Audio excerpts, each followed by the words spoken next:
1,500 cash assistance, pinagkalob naman ng DSWD sa mga baka weavers mo naman ng Kamalig Albay. Hindi natin ang detalye niyan si JM Olante, Radyo Pilipinas Albay.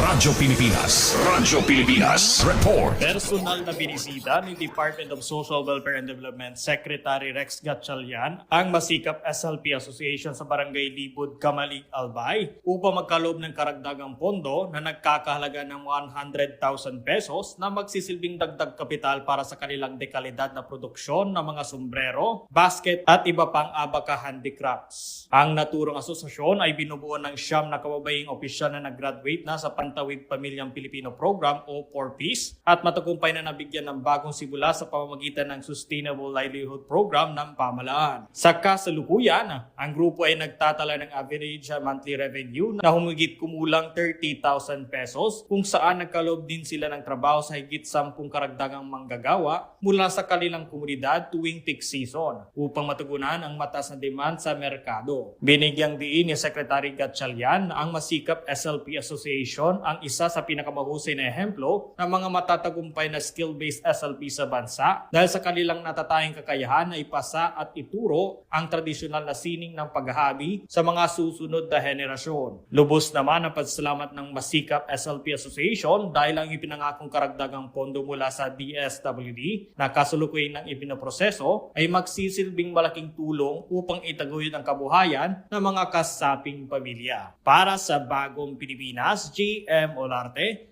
Radyo Pilipinas, Radyo Publiko, Albay.